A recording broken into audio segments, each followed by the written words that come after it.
ওই সন্তানের গর্ভবতী মার ওই গর্ভ যখন সন্তান মায়ের পেটে, ওই পেট যদি কোনো খারাপ মানুষ দেখে, কারো যদি বদনজর লাগে, ওই বদনজরের প্রভাব পর্যন্ত সন্তানের উপরে পড়ে। এজন্য সন্তান যখন মাতৃগর্ভে আসবে, সে তার জীবনটাকে একেবারে আবদ্ধ করে ফেলবে। উল্টা আমাদের দেশে কি হয়?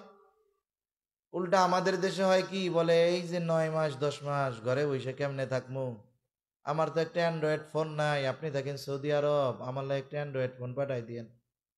এনে অ্যান্ড্রয়েড ফোন তো পাঠাইছে, ভিডিও কলে আর কয়দিন কথা কইব, কতক্ষণ কওয়া যায়? কয় ইন্টারনেট ঠিক মতো থাকে না গো, আমার একটু ওয়াইফাই লাইনটা দিয়ে দিয়েন। এই তো কাম সারা। এইবার ঘরের মধ্যে বইয়া বইয়া এই 9 মাস যা দেখে, ওই পোলার উপরে এটার প্রভাব পড়ে, ঠিক কিনা বলে? এজন্যই তো এখনকার পোলা মাইয়া বাইর হইয়াই 3 মাসেরটারেও মোবাইল দিয়া দেখেন, এরকম চায়া থাকবো। 3 মাসেরটি বোঝে না, দেখেন এরকম চায়া থাকে, একবার এরকম সরাই নিবেন, দেখবেন কান্না শুরু করে দিচ্ছে। এটা হলো মার ফজিলত ওর উপরে গিয়া পড়ছে, এই জন্য এই অবস্থা। এজন্য উচিত সন্তান যখন মায়ের গর্ভে, মা তখন নিজের পরিবর্তন করে ফেলবে। নামাজ বেশি পড়তে পারে না, দরকার নাই, ফরজগুলো যথাযথভাবে আদায় করবে, ওয়াজিবগুলো আদায় করবে, সুন্নতে মুআক্কাদা আদায় করবে, বাকি সময় কোরআন তিলাওয়াত করবে, বাকি সময় তাসবিহ তাহলিল পাঠ করবে। তাহলে কি হবে? সে ওই সময় যেগুলো করবে তার পূর্ণ প্রভাব তার বাচ্চার উপরে পড়বে। এইবার বাচ্চা দুনিয়ায় ভূমিষ্ঠ হইছে। আগে আমি আমার কথাই কই, ভিডিও করতেছে, আমি যেদিন হইছি, বুঝছেন, আমার জন্ম যেদিন হইছে, আমাদের বাড়ি গৃহস্থ বাড়ি ছিল। ধান মাড়ানোর পরে এই খেড়গুলো দিয়ে পালা দেয়। আপনাদের এলাকায় কি কয়? পাড়ায় দেয়। মনে করেন যাদের বাড়ি ঘেরা আছে চারিদিক, মহিলারাও ওই কাম করে, ঠিক না? আল্লাহ ফসল দেয়, এটা বড় নেয়ামত। গৃহস্থির মহিলারা এই কাজগুলো করে। আমার মায়ে কইছে, যেই দিন আমি হইছি বা যেদিন তার আগের দিনও আমার মা এইরকম 10-15 ফিট একটা পালা দিছে নিজে বাড়ায় বাড়ায়। আর এখনকার মহিলারা এটা কল্পনাও করবে না, ঠিক কিনা বলেন? 6 মাস আগে গিয়ে হসপিটালে হয়ে থাকতে পারলে হয়। আরো কি কইব, যে না না স্বাভাবিক ডেলিভারি হবে না, আমারই করতে হবে, আমার সিজার করতে হবে, নাইলে সমস্যা, ঠিক কিনা বলেন? আর ডাক্তাররাও তো এটা একটা বিজনেস। আপনি নিয়ে যাবেন আল্ট্রাসোনোগ্রাম করাবে, আমি তো ডাক্তার না, আপনি তো ডাক্তার না, কিছু বুঝবেন না। এবার বলবো, ওরে বাবা, বাচ্চার পজিশন খুব ব্যাড পজিশন, যে অবস্থায়, এই অবস্থায় যদি নর্মাল ডেলিভারি হয় তাহলে কিন্তু বাচ্চাও বাঁচবে না, বাচ্চার মাও বাঁচবে না। এবার আপনি কি করবেন? দূর মিয়া, পেট ফাইডাই বাইর করেন, বাচ্চা তো থাকুক। এটা একটা সুপার বিজনেস। এটা একটা কি বিজনেস বলেন? Super business. এইবার মনে করেন হসপিটালে গিয়া ওইরকম হইছে বাচ্চা একটা, আবার হসপিটালের বাচ্চা হইছে, এটারে সহজে কাছে যাইতে দেয় না, আবার একটা কাঁচের বাক্সের মধ্যে নিয়ে আটকায় রাখে। মুসলিম দেশে ধরতে যাবেন, আজান দিতে যাবেন, সেই সুযোগও নাই। আবার অনেকে বুঝে না, উল্টাপাল্টা কামও করে। মনে করেন বাবা বিদেশে আছে, বাচ্চা হইছে, খুশির সংবাদ। এবার হসপিটালে ফোন দিছে ওই বিদেশে, সৌদি আরব, শুনছেন নি? কি আল্লাহ তো আমাকে একটা ছেলে দিছে, কয় আলহামদুলিল্লাহ। এবার ফোন রাখছে, সৌদি আরবের বাজে হইলো রাত 12টা, বাংলাদেশের বাজে হইলো রাত 3টা। এখন ওই সৌদি আরব থেকে রাত 3টার সময় দিছে ইমাম সাহেবের কাছে ফোন, আর নাইলে মুয়াজ্জিনের কাছে ফোন। মধ্যরাতের পরে ইমাম সাহেবদের কয়েক কারণে দাওয়াত দেয়, মানুষ খোঁজে। 1 নাম্বার হইল, যদি কোনো এমন ঘটনা ঘটে গেছে, ধরা পড়ে গেছে, বিয়া দিতে হইব, এই টাইমে ইমামকে খুঁজবো রাত 2টার সময়। আর একটা হলো, যদি কেউ মরে তাইলে ফোন দিব, যাইয়া তাড়াতাড়ি বাইর করেন, আমার ফুলাপান ঘুমাইতে পারতেছে না। দেখেন 12টার সময় যেই বিছানায় বাবা না থাকার কারণে সন্তানের ঘুম হয় নাই, বলে আব্বার কাছে ঘুমামু, 2টায় যদি বাপ মরে যায়, স্ত্রী ফোন দিয়া বলবো তাড়াতাড়ি বাইর করেন, পোলাপানে ঘুমাইতে পারতেছে না। এটাই জীবন, ঠিক কিনা কন? এখনো ফোন দিছে রাত 3টার সময়, ইমাম সাহেব মুয়াজ্জিন ফোন দিয়ে, ভাই মরছে কেডা? ধুর মিয়া, কেউ মরে নাই, আমার একটা পোলা হয়েছে, আজান দিয়া দেন। এখন বলেন, পোলা হইল কই, খবর দিল কই, আজান দিবে কই? আজান দিতে হবে, বাচ্চার ডান কানে আজান, বাম কানে ইকামত। ওইখানে যদি কোনো পুরুষ না থাকে, নারীরাই এই শব্দগুলো কানে উচ্চারণ করে দিবে। এর কয়েকটা হিকমত আছে। 1 নম্বর হিকমত, আমরা ছিলাম রূহের জগতে, আলমে আরওয়াহ। ওইখান থেকে আল্লাহ পাঠাইছেন আলমে বতনে। ওইখানে আমরা 3 স্তরের নিরাপত্তার মধ্যে ছিলাম। আল্লাহ তাআলা বলেন ফি করারিম মাকিন, সুরক্ষিত স্থানে আল্লাহ তাআলা আমাদের রাখছেন। ওইখানে কোনো জার্ম নাই, ফিতনা নাই, ফাসাদ নাই। যখন দুনিয়ায় আসলাম হরেক রকমের কথা, হরেক রকমের আওয়াজ। আসলে উচিত হলো বান্দা আলমে দুনিয়ায় যখন আসলো, এই দুনিয়ার কোনো আওয়াজ তার কানে যাওয়ার আগে আল্লাহ তাআলার বড়ত্বের আওয়াজ, তাওহীদের ধ্বনি তার কানে পৌঁছায়া দিতে হবে। সেইখানে যদি পুরুষ না থাকে, নারীরাই ডান কানে আজান, বাম কানে ইকামত দিয়ে দিবে। কিন্তু আমাদের দেশে হসপিটালগুলোর মধ্যে অনেক সময় দেওয়া যায় না। অথচ দেখেন আমেরিকা ইসলামের সবচাইতে বড় দুশ্মন। আমরা বলি ইসলামের সবচাইতে বড় দুশ্মন। এই আমেরিকার মিশিগান শহরের একটা গল্প আপনাদেরকে শোনাই। কষ্ট হইতেছে নাকি আপনাদের? মিশিগান শহরে আমার এক খুব ভালো বন্ধু আছে, ও থাকে ওই জায়গায় মাদ্রাসাও আছে। আমেরিকায় অনেক দাওরায়ে হাদিস মাদ্রাসা আছে। তা এক মাদ্রাসার খেদমত করেন উনি, ওইখানে ইসলামিক সেন্টারের। উনি আমারে বলতেছে যে ভাই আজীব দৃশ্য, উনি বিবাহ করছে, ওনার একটা মেয়ে হবে, আল্লাহ তাআলা একটা মেয়ে দিয়েছে। এখন উনি যখন হসপিটালে ভর্তি করাতে গেছে, ওই দেশে বিজনেস করবে না যে স্বাভাবিকভাবে বাচ্চা হওয়া সম্ভব আর ওইটারে পেট কেটে বের করবে কষায়ের মতো, এটা করবে না। ওনার সব কিছু ঠিকঠাক।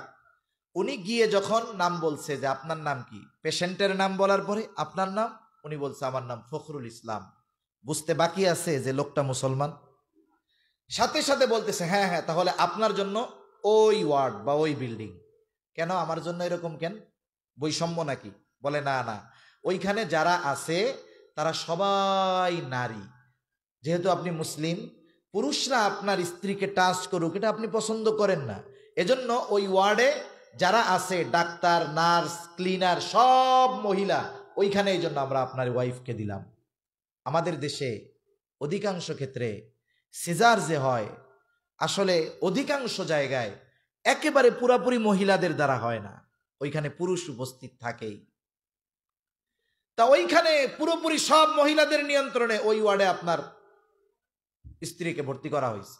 উনি বলতেছে তাকে নেওয়া হয়েছে থিয়েটারের ভিতরে, যদি অপারেশন না লাগে তারা করবে না, স্বাভাবিকভাবে বাচ্চা হওয়ার মতো অবস্থা আছে। এবার কাউরে যাইতে তো দিবে না, আমি তো স্বামী, সেই হিসাবে আমি একেবারে অপারেশন থিয়েটারের দরজায় বসে আছি, কোনো পুরুষ ওইখানে নাই, সব মহিলা। উনি বলতেছে হঠাৎ করে দেখলাম একজন ইউথিপিয়ান আফ্রিকান লোক আইসা অপারেশন থিয়েটারের দরজার বসে দাঁড়াইছে। আমি একটু আনইজি ফিল করতেছি, ও দাঁড়াইছে এইখানে। তা ওরে আমি ডাক দিলাম, এই মিয়া তুমি এইখানে কি করো? বলে আমাকে নিচের থেকে ফোন দিয়ে এখানে আসতে বলা হয়েছে। কেন? বলে আমি হইলাম মুসলিম, আমাকে বলা হয়েছে যে অপারেশন থিয়েটারে একজন মুসলমানের বাচ্চা ভূমিষ্ঠ হচ্ছে, আমাকে বলছে ফোন দিয়া। আর এই হসপিটালে যত মুসলিম সন্তান জন্মগ্রহণ করে সকলের কানে আজান ইকামত দেওয়ার দায়িত্বটা আমার।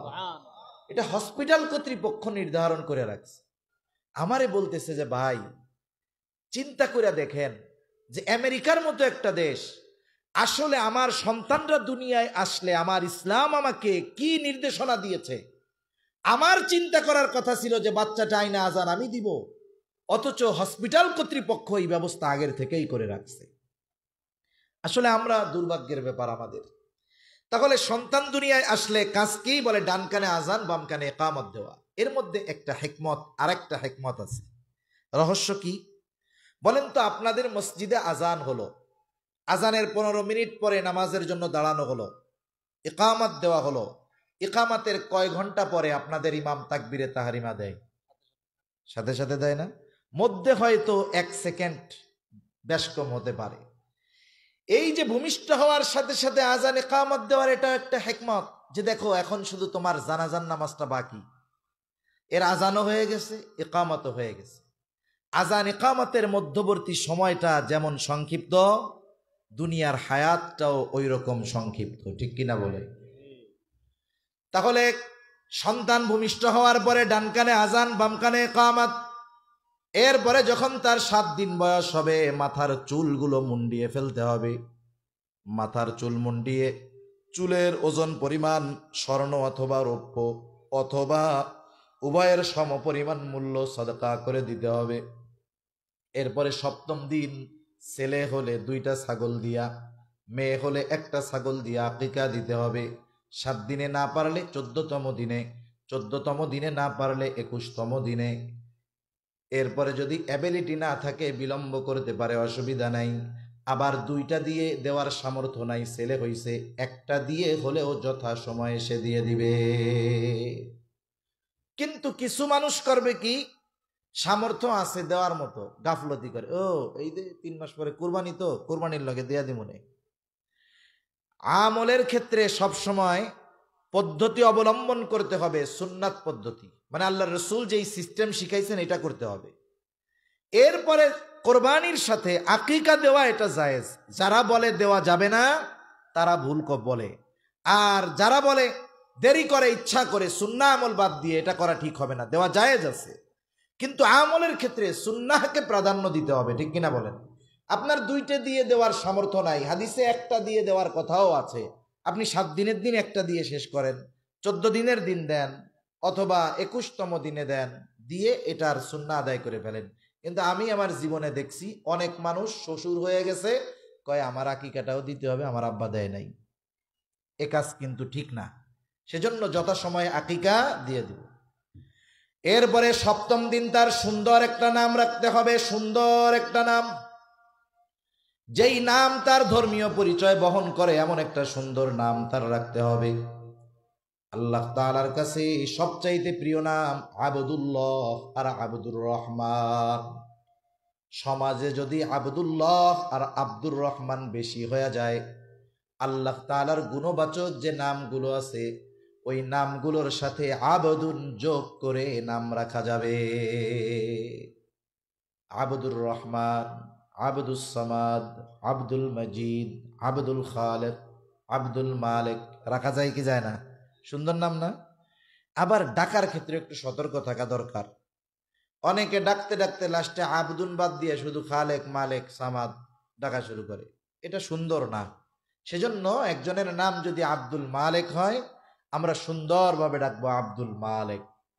আবার অনেকে আবদুন তো যোগ করেই না, বাকি বাকি নামের অংশটাকেও ব্যঙ্গ করে ডাকে, ও মালিক কে, ও খালেক কে, আছে না নাই কন্যা? এই যে একজনের নামকে এইভাবে ব্যঙ্গ করে ডাকা, এটা জাহেলিয়াতের সময়ের কর্ম, নবীজি এইভাবে ডাকতে মানা করছেন।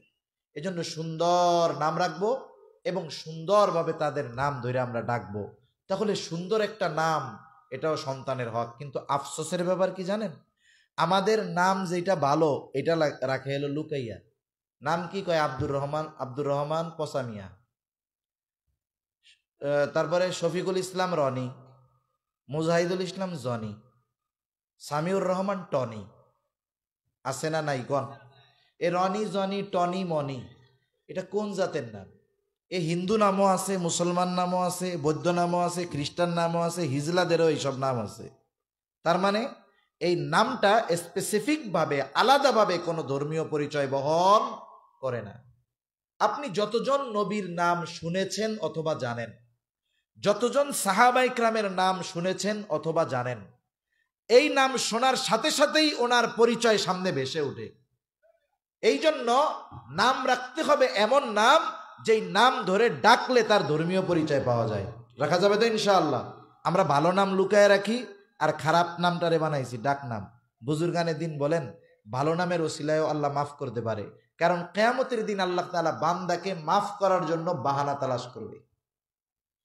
হয়তো কিয়ামতের দিন আল্লাহ তাআলা ডাক দিবে তার খলিল ইব্রাহিমকে, ডাকবে ইয়া ইব্রাহিম, ডাক শুই না সব ইব্রাহিম চলে আসবে, কিন্তু আল্লাহ তাআলা ডাকছে তার খলিল ইব্রাহিমকে।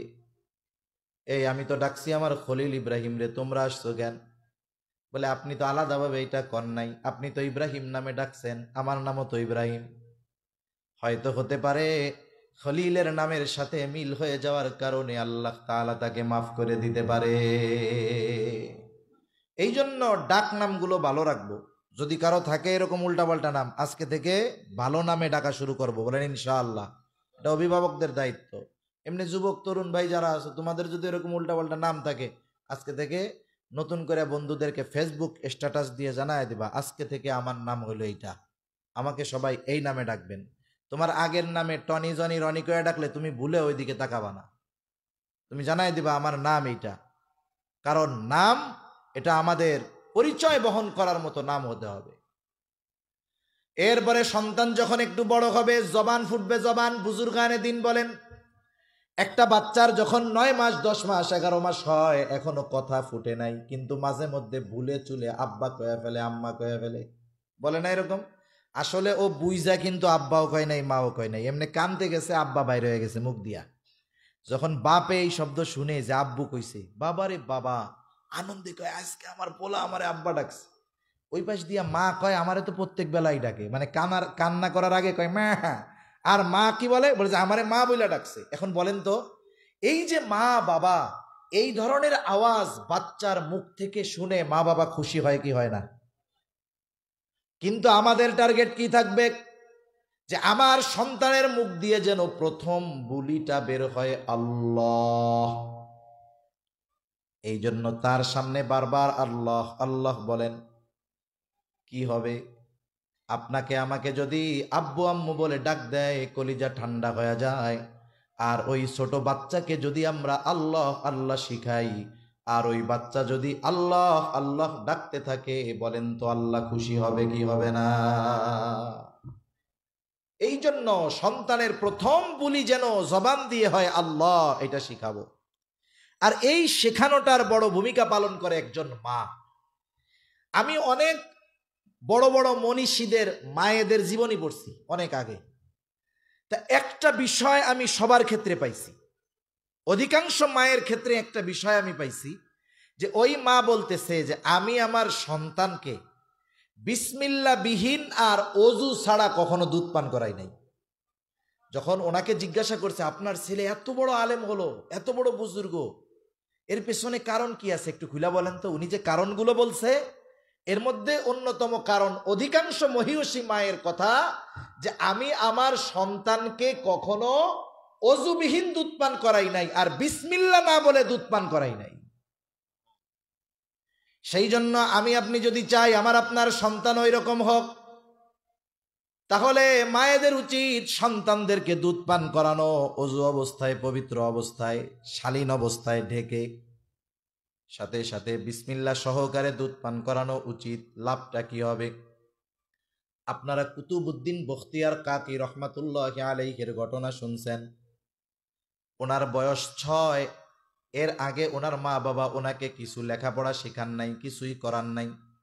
মক্তবে নিয়ে গেছে ওস্তাদের কাছে, ওস্তাদের কাছে গিয়ে নিয়ে গেছে, ওস্তাদ পড়ানো শুরু করছে, আউযু বিল্লাহি মিনাশ শাইতানির রাজীম, বিসমিল্লাহির রহমানির রহিম।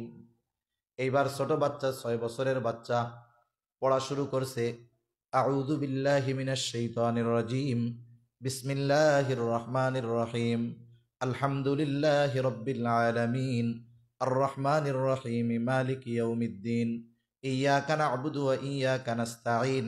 পড়া শুরু করছে, বাচ্চা আর থামে না, একবারে ব্রেক দিছে 18 পারা শেষ কইরা। সুবহানাল্লাহ বলেন। প্রথম বিষয় হলো 6 বছরের বাচ্চা 18 পারা হেফজ করছে, এটা অবাক হওয়ার কোনো কিছু নাই। এখন আপনি মোবাইলের মধ্যে সার্চ দেন, এই তো মনে হয় কয়েক মাস আগের কথা বা 1 বছর হবে সর্বোচ্চ, একটা বাচ্চা আলজেরিয়ার না কোন জায়গার, মায়ের কোলের মধ্যে বসা, 3-3.5 বছর বয়স। মা যদি বলে আলহামদুলিল্লাহি রাব্বিল আলামিন, সাথে সাথে বাচ্চা কয় আর রহমানির রহিম। মা বলে কোরআনের যেখান থেকেই আমি পড়ি না কেন, তারপর থেকে আমার সন্তান অনর্গল পড়তে পারে।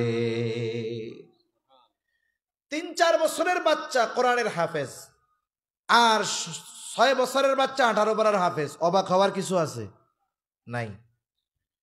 এখন যখন ওস্তাদ বলে কি ব্যাপার, পড়াইতে আনছেন আলিফ বাও, দেখি হাফেজ হয়ে গেছে 18 পারার, কেমনে হইল? এখন মাও চিন্তা করে আমিও তো পড়াই নাই, কোথার থেকে হলো? এবার জিজ্ঞাসা করে ওস্তাদ আপনি কি হাফেজা? মা জবাব দেয় আমি পরিপূর্ণ হিফজ করতে পারি নাই, 18 পারা হিফজ করেছি। বাচ্চারে মুখস্থ করাইছেন নাকি? বলে আমি তো করাই নাই। কি করছেন? বলে সন্তান যখন আমার পেটে ছিল আমি যে কত হাজার বার এই 18 পারা খতম করেছি এর শেষ নাই। আবার যখন সন্তান ভূমিষ্ঠ হয়েছে, আমি যখন পবিত্র, আমি সন্তানকে দুধ পান করাইতে করাইতে এই 18 পারা কত শতবার যে পড়েছি তার হিসাব নাই। সন্তানকে ঘুম পাড়াইতে গেছি, আমি তিলাওয়াত করতে থাকছি। তার মানে আমার সন্তানের 6 বছরে হাজার হাজার বার আমার জবান দিয়ে সে এই 18 পারার তিলাওয়াত শুনেছে।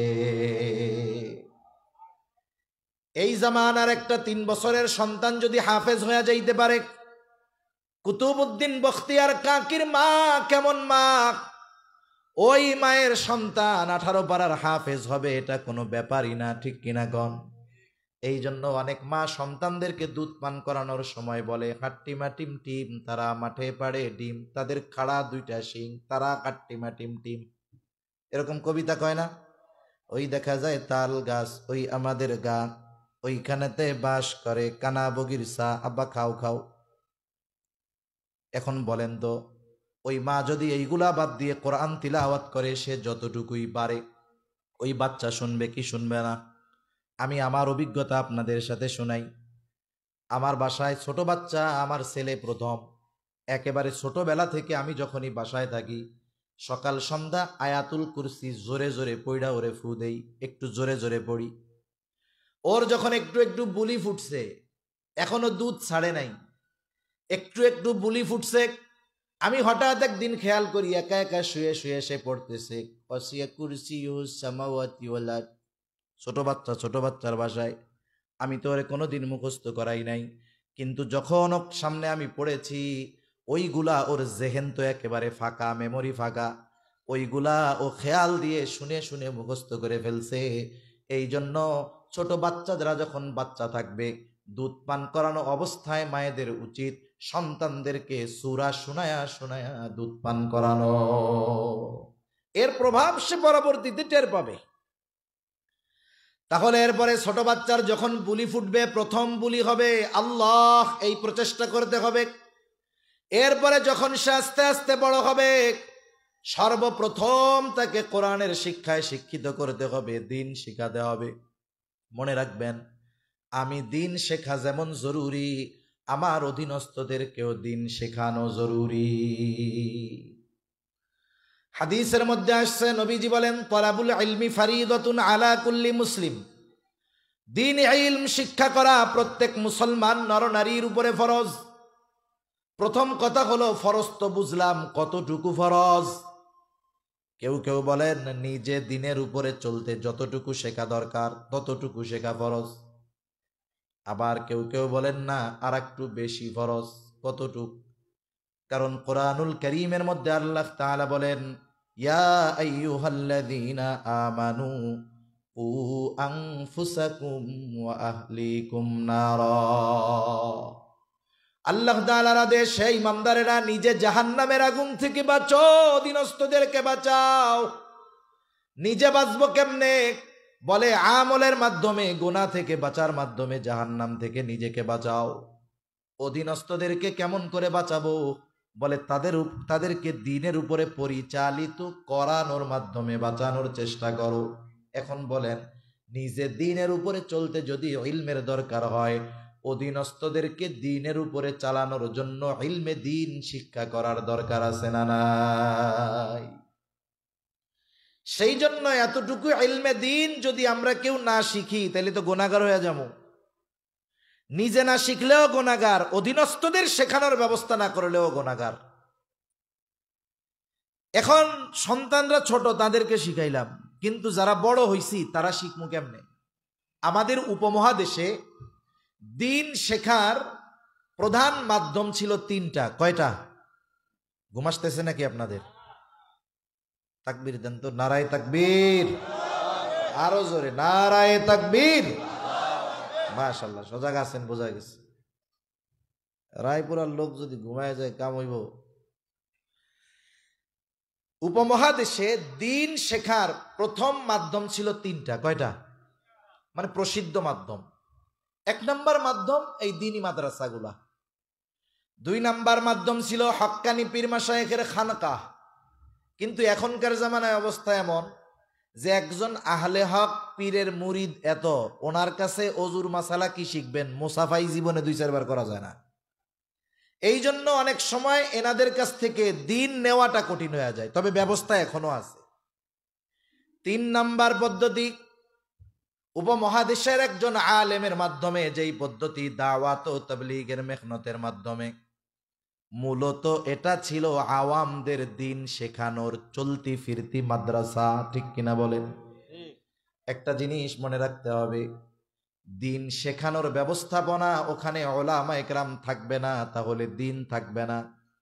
আবার আপনারা বলতে পারেন, হুজুর তাবলীগে যে জামু, তাবলীগে তো 2 গ্রুপ, বলে এক গ্রুপ হুজুরদের পক্ষে আর এক গ্রুপ বিপক্ষে।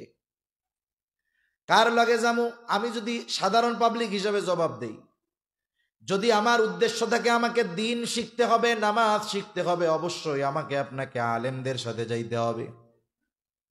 আলেমদের সাথে গেলে লাভ কি হবে? একটা মানুষকে শেখানোর জন্য আগে নিজে শিখতে হয়। আমি যদি আপনারে কিছু শেখাইতে চাই, আগে সেটা আমাকে জানা থাকতে হবে। আমি যদি নামাজের ফরজ আপনাকে শেখাইতে চাই, আমার জানা থাকতে হবে। অজুর ফরজ যদি শেখাতে চাই, তাহলে অজুর ফরজ আমার জানা থাকতে হবে।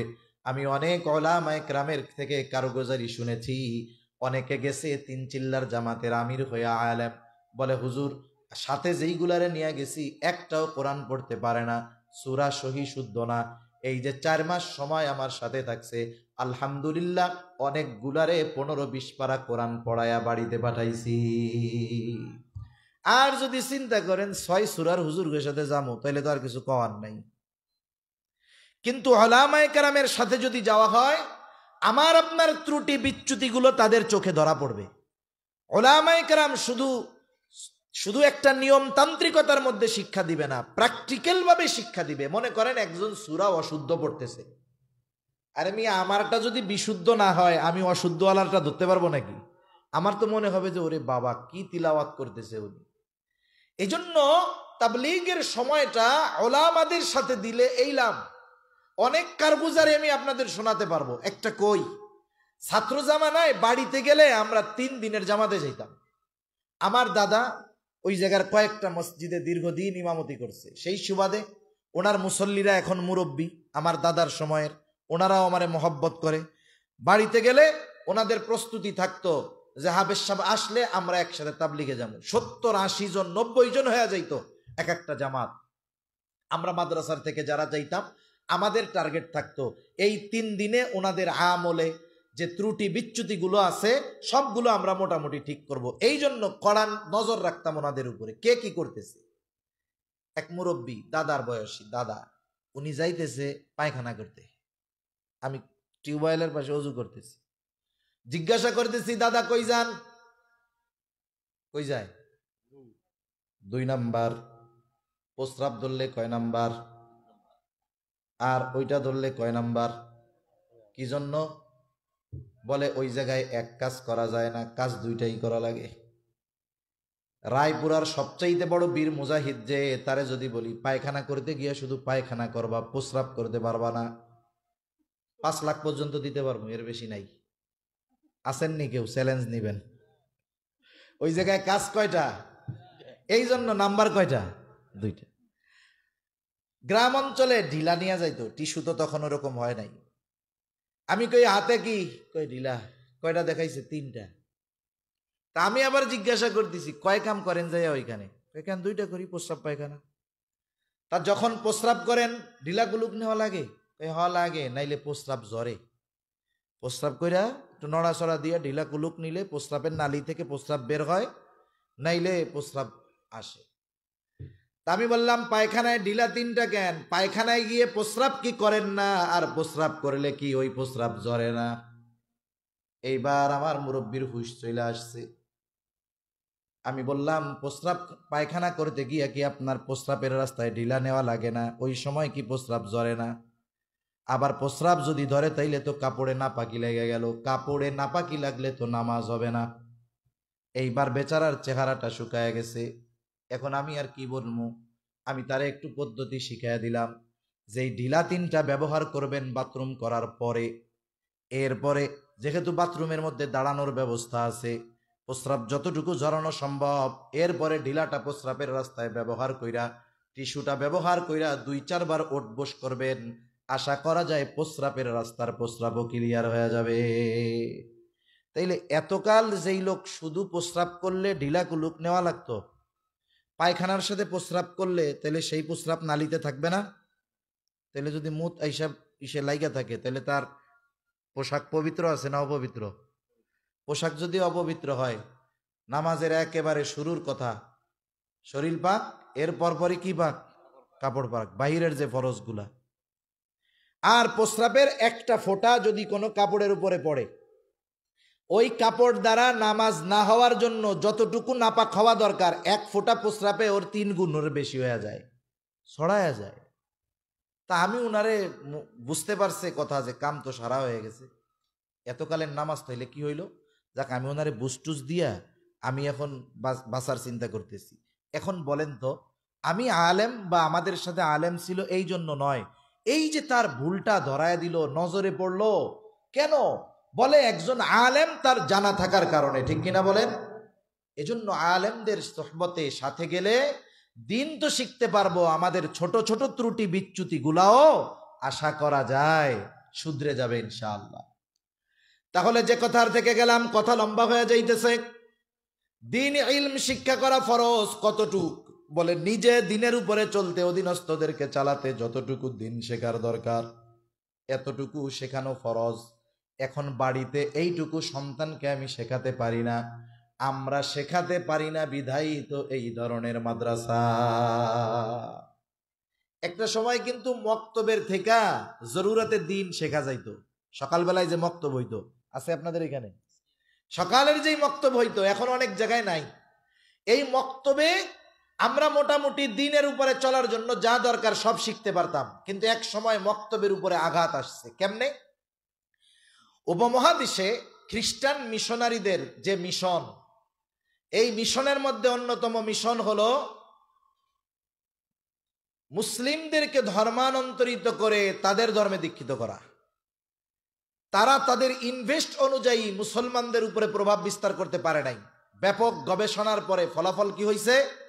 বলে মুসলমানেরা তাদের দিন শুরু করে কোরআনুল কারীম দিয়া। ছোটবেলায় আমাদের নামাজ যখন ফরজ হয় নাই, তখনই পিটাইয়া মক্তবে পাঠাইতো আমাদের। নামাজ ফরজ হয় নাই কিন্তু মক্তবে যাওয়াই লাগতো।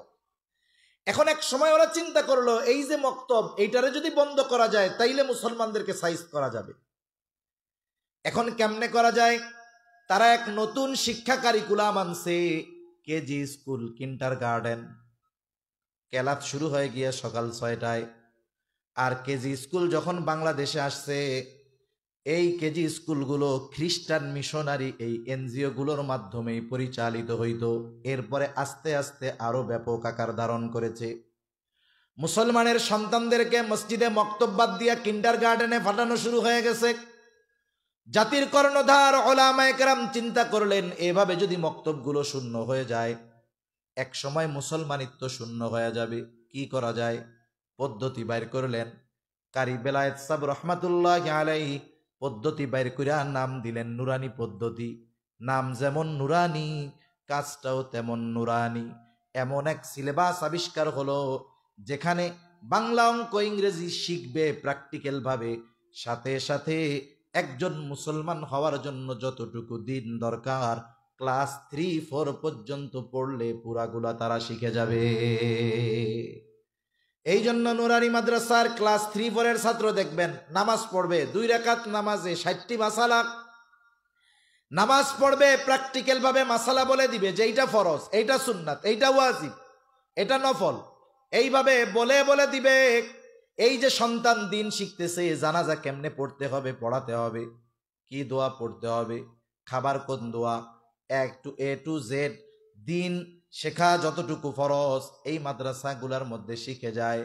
এই জন্য আমাদের সন্তানদেরও উচিত ডাক্তার বানান আর ইঞ্জিনিয়ার বানান, কিন্তু তাকে প্রকৃত মুসলমান বানানোর জন্য প্রথমে এই নুরানি মাদ্রাসাগুলো দেওয়া উচিত। এগুলো দরকার। মানিকগঞ্জ গেছি এক মাদ্রাসায়, নুরানি মাদ্রাসার মাহফিল হইতেছে স্কুল মাঠে। অনেক জায়গায় তো গত বছর একটা খবরও আসছে যে প্রাইমারি স্কুলগুলো থেকে ছাত্র সব নুরানি মাদ্রাসায় চলে যাচ্ছে, নুরানি মাদ্রাসার উপরে তদারকি করা হবে। কি ব্যাপার দেখছেন? তদারকি করবি স্কুলে, যে স্কুল থেকে পোলাপান নুরানি মাদ্রাসায় যায় কেন? আর নজরদারি কোন জায়গায় করবে? নুরানি মাদ্রাসায়। কত বড় খাটা শয়তান এইগুলো ছিল, আল্লাহ বাঁচাইছে, ঠিক কিনা কোন? আল্লাহর কাছে এখন দোয়া করি, আল্লাহ সামনে একটু ভালো মানুষ দিয়েন। এখন অবস্থাটা কি? ওই স্কুলে গেছি, স্কুল মাঠে মাহফিল, এখন অনেক শিক্ষকরা আসছে, স্কুলে শিক্ষক 12-13 জন, মহিলা শিক্ষক টিক্ষক দিয়া। মাদ্রাসার মহতামিম বলে, হুজুর এই স্কুলের সব শিক্ষকের সন্তানগুলো আমাদের নুরানি মাদ্রাসায় পড়ে। স্কুলের যতজন শিক্ষক সবার সন্তান আমাদের মাদ্রাসায় পড়ে। চিন্তা করে দেখেন, একজন সচেতন অভিভাবক সে চিন্তা করছে এগুলা স্কুলে পড়ায় লাভ হইতেছে না, নুরানি মাদ্রাসায় দিয়া দিছে। আপনি আপনার সন্তানটাকে আগে এই ধরনের নুরানি মাদ্রাসায় গুলাই দেন, এরপরে 4-5 থেকে 5-এর পর থেকে আপনি দিলেন স্কুলে। সে কোরআন শুদ্ধভাবে পড়তে পারে, নিজে ইমামতি করতে পারে, নামাজ পড়াতে পারে। দেখেন নাই ঢাকা বিশ্ববিদ্যালয়ের ভাইস চ্যান্সেলর যিনি হয়েছেন এখন, যাই হোক সুরতে আমার মতো হুজুর না, কিন্তু উনি নামাজের ইমামতি করতে পারে।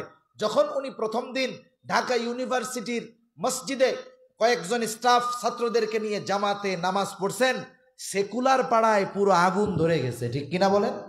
চিন্তা করে দেখছেন? আপনি যদি আপনার সন্তানটাকে ভিত্তিমূলক শিক্ষা, দ্বীনি শিক্ষায় শিক্ষিত করেন, এরপরে যদি সে ডাক্তার ইঞ্জিনিয়ারও হয়, সে নাস্তিক হবে না, ইসলাম বিদ্বেষী হবে না। আরবি একটা প্রবাদ আছে, কুল্লু শাইইন ইয়ারজিউ ইলা আসলিহি, প্রত্যেকটা জিনিস তার মূলের দিকে ফিরে আসে। অনুরূপভাবে ওই সন্তান যদি আল্লাহ না করুন যৌবনে পাপাচারে লিপ্ত হয়ে যায়, ওই যে ভিত্তিমূলক শিক্ষা, দ্বীনি শিক্ষা হওয়ার কারণে জীবনের একটা সময় সে তাওবা করে আল্লাহর রাস্তায় ফিরে আসবে। এজন্য ছেলে হোক মেয়ে হোক তাকে আমরা দ্বীন শেখাবো, বলেন ইনশাআল্লাহ। বেশি সময় আর নিব না। এরপরে যখন সন্তানের বয়স 7 বছর হবে, নামাজের জন্য তাকিদ দিতে হবে।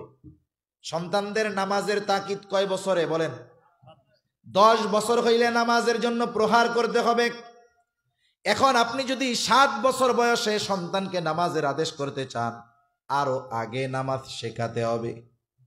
নুরানি মাদ্রাসার 4-5 বছরের বাচ্চারা নামাজ দেখলে আপনি পাগল হয়ে যাবেন, কত সুন্দর ধীর স্থিরতার সাথে নামাজ পড়ে।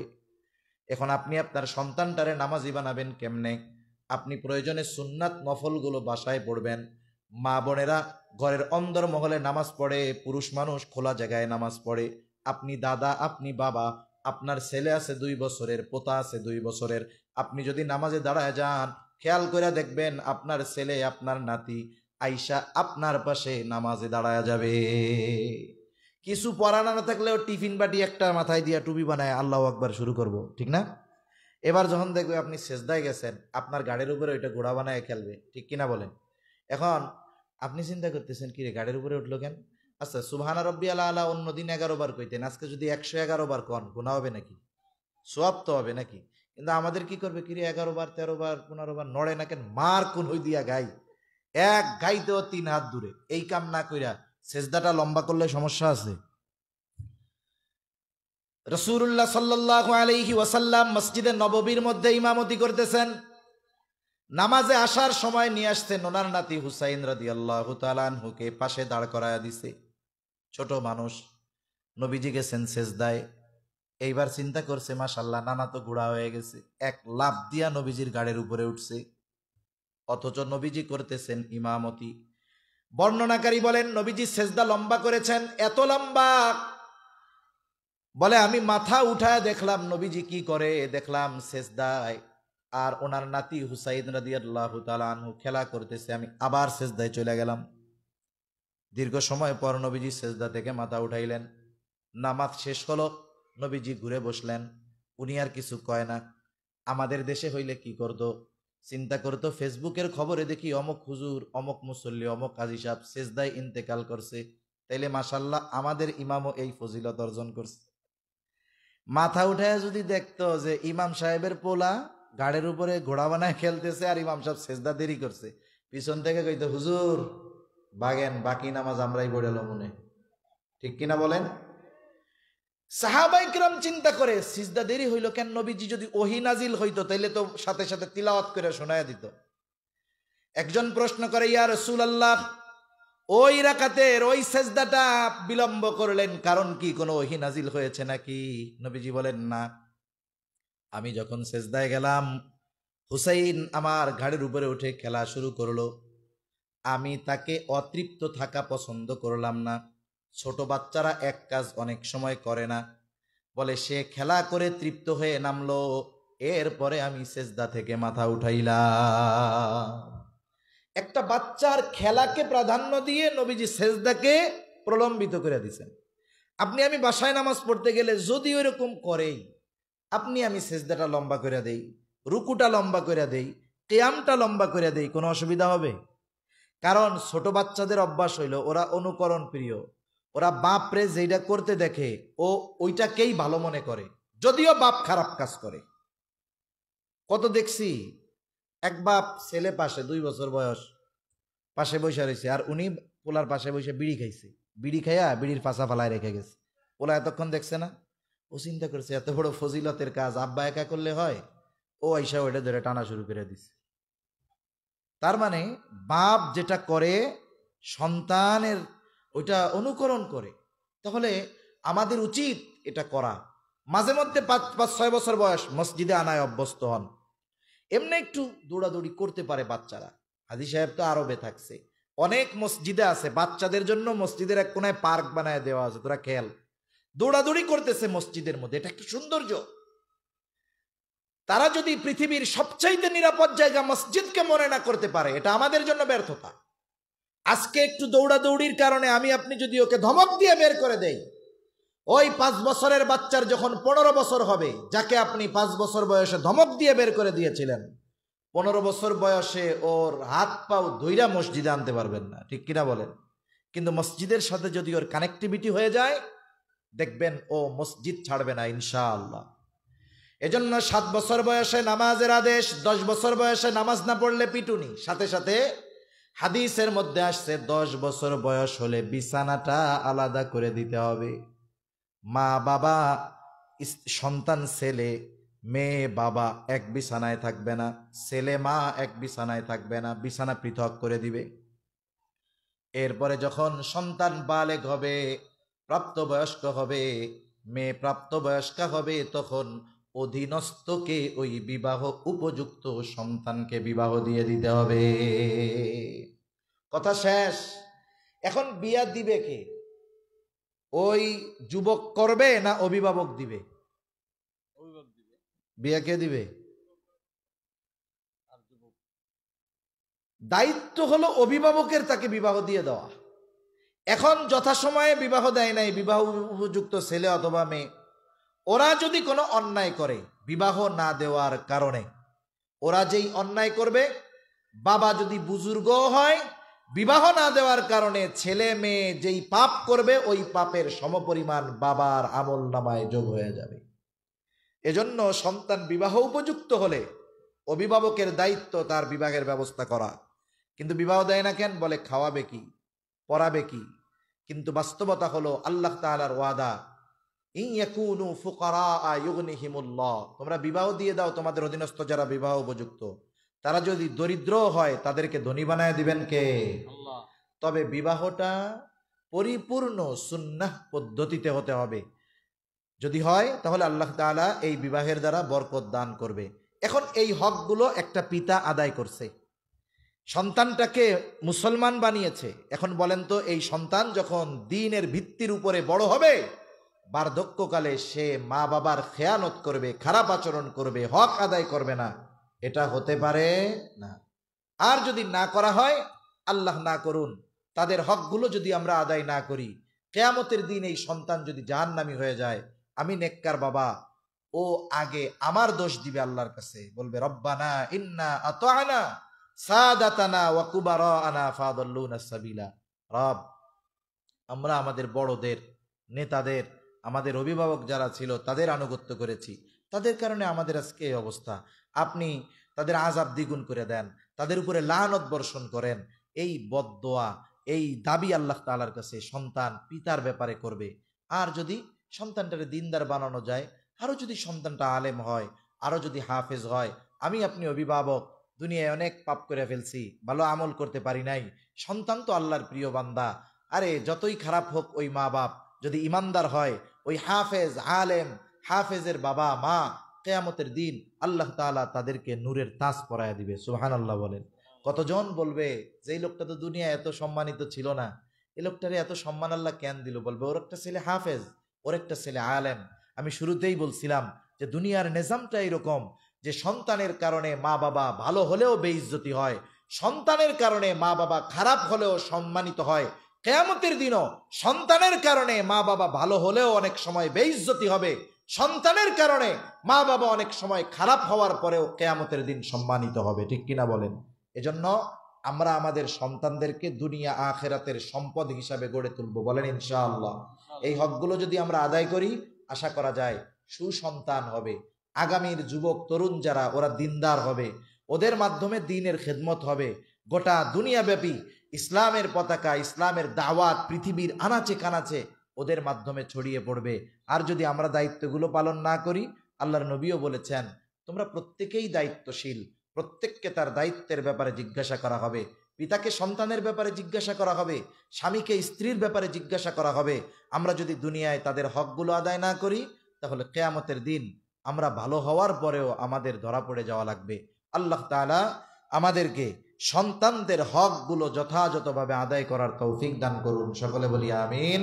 ওয়া আখিরু দাওয়ানা আনিল হামদুলিল্লাহি রাব্বিল আলামিন। আসসালামু আলাইকুম ওয়া রাহমাতুল্লাহি ওয়া বারাকাতুহু। কিছু বলবেন না? আলহামদুলিল্লাহ। এখানে দোয়া হবে। নাহিদ মোটরসাইকেল নিয়ে থাকলে ভালো হয়। আমাদের দুই তিনটা মোটরসাইকেল নিয়ে থাকলে আমাদের ওই মোড়ে আর কি আগায় দেওয়ার জন্য থাকলে ভালো হয় মোড়ের মধ্যে। এখন ইনশাআল্লাহ দোয়া হবে। এই মাহফিল করতে অনেকে অনেক পরিশ্রম করছে, শারীরিক মেহনত, কেউ টাকা পয়সা দিয়ে, বিভিন্ন জন বিদেশ থেকে দোয়া চেয়েছে, অনেকে মৃত আত্মীয় স্বজনের জন্য দোয়া চাইছে। আমরা সকলের জন্যই দোয়া করব ইনশাআল্লাহ। আল্লাহ পাক যাতে এই মাহফিলকে কবুল করেন, আমাদের মহল্লাকে কবুল করেন, মসজিদ মাদ্রাসা সবগুলোকে আল্লাহ পাক কবুল করেন ইনশাআল্লাহ। এখন দোয়া হবে, দোয়ার পরে আমরা ইনশাআল্লাহ এখান থেকে বিদায় নেব ইনশাআল্লাহ। আমরা সবাই দুরূদ শরীফ পাঠ করি। আল্লাহুম্মা সাল্লি আলা মুহাম্মদ ওয়া আলা আলি মুহাম্মাদিন কামা সাল্লাইতা আলা ইব্রাহিম ওয়া আলা আলি ইব্রাহিম ইন্নাকা হামিদুম মাজিদ। আল্লাহুম্মা বারিক আলা মুহাম্মাদিন ওয়া আলা আলি মুহাম্মাদ কামা বারাকতা আলা ইব্রাহিম ওয়া আলা আলি ইব্রাহিম ইন্নাকা হামিদুম মাজিদ। আলহামদুলিল্লাহি রাব্বিল আলামিন ওয়াল আকিবাতু লিল মুত্তাকিন والصلاة والسلام على خير خلقه محمد وعلى آله وأصحابه أجمعين. ربنا ظلمنا أنفسنا وإن لم تغفر لنا وترحمنا لنكونن من الخاسرين. ربنا آتنا في الدنيا حسنة وفي الآخرة حسنة وقنا عذاب النار. ربنا لا تزغ قلوبنا بعد إذ هديتنا وهب لنا من لدنك رحمة إنك أنت الوهاب. ওগো আল্লাহ, গভীর রজনী পর্যন্ত দ্বীনি আলোচনা করার পরে গুনাহ মাখা হাত আমরা তুলে ধরেছি। আল্লাহ, যে যেখান থেকে হাত উঁচু করেছে আমাদের বিগত জীবনের সব গুনাহগুলো আপনি মাফ করে দেন রব্বুল আলামিন। আমাদের আত্মীয় স্বজন যে যেখানে আছে মাফ করে দেন। যারা দুনিয়া ছেড়ে অন্ধকার গহীন কবরে চলে গেছে তাদের মাফ করে কবরগুলো আপনি জান্নাতের টুকরো বানিয়ে দেন রব্বুল আলামিন। আজকের মাহফিল আপনি কবুল করে নেন। শুরু থেকে নিয়ে যত আলোচনা হয়েছে, যে যতটুকু শুনেছে আল্লাহ, সকলকে আমলের কথাগুলো আমল করার তৌফিক দেন। প্রয়োজনীয় কথাগুলো স্মরণ রাখার তৌফিক আল্লাহ আপনি দিয়ে দেন। আল্লাহ, যে মাদ্রাসা মসজিদের উদ্যোগে মাহফিল কবুল আর মঞ্জুর করে নেন। আয় আল্লাহ, যারা অর্থ দিয়ে, শ্রম দিয়ে, সময় দিয়ে, সৎ পরামর্শ দিয়ে দেশ ও প্রবাস হতে এই প্রতিষ্ঠানের জন্য সহযোগিতা করে আল্লাহ, মাহফিল কামিয়াবির জন্য সহযোগিতা করে আল্লাহ, সকলের সকল প্রকার সাহায্য সহযোগিতা আপনি কবুলের মঞ্জুর করে নেন রব্বুল আলামিন। যে যে আশায় সহযোগিতা করে আল্লাহ, সকলের মনের নেক চাওয়া, নেক আশা আপনি কবুলের মঞ্জুর করেন। মাদ্রাসা কবুল করেন, মসজিদ কবুল করেন আল্লাহ। আয় আল্লাহ, এলাকাবাসীকে কবুল করে নেন। আয় আল্লাহ, ইমাম মুয়াজ্জিন যারা আছে কবুল করে নেন, পরিচালনার দায়িত্বে যারা আছে কবুল করে নেন আল্লাহ রব্বুল আলামিন। আমাদের হাজী সাহেব অনেক পরিশ্রম করে আল্লাহ, আল্লাহ ওনার এই দ্বীনের জন্য খেদমত গুলো আপনি কবুল আর মঞ্জুর করে নেন। আয় আল্লাহ, আমাদের প্রত্যেকের অন্তর মসজিদের সাথে সম্পৃক্ত করে দেন রব্বুল আলামিন। আমাদের মধ্যে যারা অসুস্থ আছে সুস্থতা দান করেন। আল্লাহ, এক ভাই আখলিয়ার জন্য দোয়া চেয়েছে, আল্লাহ সুস্থতা দান করেন। আল্লাহ, আমাদের হাজী সাহেব অসুস্থ, আল্লাহ সুস্থতা দান করেন রব্বুল আলামিন। খাস করে আমাদের আত্মীয় স্বজন যারা অসুস্থ আছে তাদেরকেও সুস্থতা দিয়ে দেন রব্বুল আলামিন। খাস করে তামাম দুনিয়ার মুসলমানদের জান মাল আপনি হেফাজত করেন আল্লাহ। খাস করে ফিলিস্তিনের মজলুম মুসলমানদের জন্য আপনি সাহায্যকারী হয়ে যান। আয় আল্লাহ, জালেমগুলোকে আপনি হেদায়েত দেন। হেদায়েত যদি না থাকে আল্লাহ, তাদের ব্যাপারে আপনি চূড়ান্ত ফয়সালা নেন। তামাম দুনিয়ার মুসলমানদের এক হওয়ার তৌফিক দেন আল্লাহ রব্বুল আলামিন। খাস করে আল্লাহ, আমাদের গোটা হায়াত উলামায়ে কেরামের তত্ত্বাবধানে অতিবাহিত করার তৌফিক আল্লাহ আপনি দিয়ে দেন রব্বুল আলামিন। আগামী 31 জানুয়ারি, 1-2 ফেব্রুয়ারি আয় আল্লাহ, উলামায়ে কেরামের তত্ত্বাবধানে যে ইজতেমা আল্লাহ আপনি কামিয়াব করেন, সফল করেন রব্বুল আলামিন। যেই সমস্ত ভাইরা না বুঝে শয়তানের ধোকায় উলামায়ে কেরামের প্রতি বিদ্বেষ অন্তরে লালন করে আল্লাহ, আমার ওই কলিজার ভাইদেরকে আপনি সহি বুঝ দান করেন আল্লাহ রব্বুল আলামিন। খাস করে আমরা যারা হাত উঁচু করেছি, আমাদের মধ্যে হয়তো অনেকের মা বাবা দুনিয়া ছেড়ে অন্ধকার গহীন কবরে চলে গেছে আল্লাহ। গুনার কারণে যদি কারো মা বাবার কবরে আযাব হয়, কবরের আযাব আল্লাহ আপনি মাফ করে দেন, কবরগুলো জান্নাতের টুকরো বানিয়ে দেন। কিয়ামতের দিন হিসাব সহজ করে জান্নাতের ব্যবস্থা আপনি করে দিয়েন। যাদের মা বাবা বেঁচে আছে সুস্থ দীর্ঘ অনেক হায়াত দান করেন। আয় আল্লাহ, যাদের সন্তান অবাধ্য আছে সন্তানগুলাকে বাধ্য করে দেন। আয় আল্লাহ, আমাদের স্ত্রী সন্তান আমাদের জন্য চক্ষু শীতলকারী হিসাবে কবুল করে নেন আল্লাহ। আয় আল্লাহ, আমাদের সন্তানের হক যথাযথভাবে আদায় করার তৌফিক দেন। আয় আল্লাহ, গুনাহমুক্ত জিন্দেগি গঠন করার তৌফিক আল্লাহ আপনি দান করেন। বেনামাজিদের নামাজি বানিয়ে দেন, সুন্নাতবিহীন মানুষগুলোকে সুন্নাতওয়ালা বানিয়ে দেন। আয় আল্লাহ, যারা অভাবে আছে অভাব দূর করেন, ঋণগ্রস্তের ঋণ পরিশোধ করার তৌফিক দেন, হারাম হালাল বেঁচে চলার তৌফিক দেন, হালাল রুজি অন্বেষণের তৌফিক আল্লাহ আপনি দিয়ে দেন রব্বুল আলামিন। আমাদেরকে বরকতময় প্রশস্ত রিজিক দান করেন আল্লাহ। আয় আল্লাহ, আমাদের অন্তর আপনার এবং আপনার হাবিবের মোহাব্বত দিয়ে ভরপুর করে দেন। আয় আল্লাহ, তরুণ যুবক যারা আছে আগামীর জন্য, দিনের জন্য কবুল করে নেন। আয় আল্লাহ, আমাদের সকলকে সকল প্রকার পাপাচার অনাচার থেকে বেঁচে থাকার তৌফিক ও হিম্মত আল্লাহ আপনি দিয়ে দেন রব্বুল আলামিন। আমাদের সকলকে বারবার মক্কা মদিনা জিয়ারত করার তৌফিক দেন। আয় আল্লাহ, আয় আল্লাহ, যারা একবার গেছে বারবার যাওয়ার তৌফিক দেন আল্লাহ। আমাদের দেশের উপরে আপনি খাস রহমত নাজিল করেন, আসমানি জমিনি সকল প্রকার বালা মুসিবত থেকে আল্লাহ আপনি আমাদেরকে হেফাজত করেন। আল্লাহ, আমাদেরকে একজন নেককার দিনদার শাসকের ব্যবস্থা করে দেন রব্বুল আলামিন। আয় আল্লাহ, খাস করে মাওলা, কার মনে কি চাওয়া জানি না, সকলের মনের নেক চাওয়া নেক আশাগুলো কবুল করে নেন রব্বুল আলামিন। আমাদের নসল আপনি হেফাজত করেন, আমাদের নসল থেকে আগামী প্রজন্মকে আল্লাহ আপনি দ্বীনের খাদেম, দ্বীন বিজয়ী হিসাবে কবুল করে নেন রব্বুল আলামিন। কখন পরপারের ডাক চলে আসে বলা যায় না। মালাকুল মউত যখন মৃত্যুর পয়গাম নিয়ে হাজির হয়ে যাবে আল্লাহ, আপনি আমাদের সকলের জবানে তাওহীদের কালিমা নসিব করে দিয়ে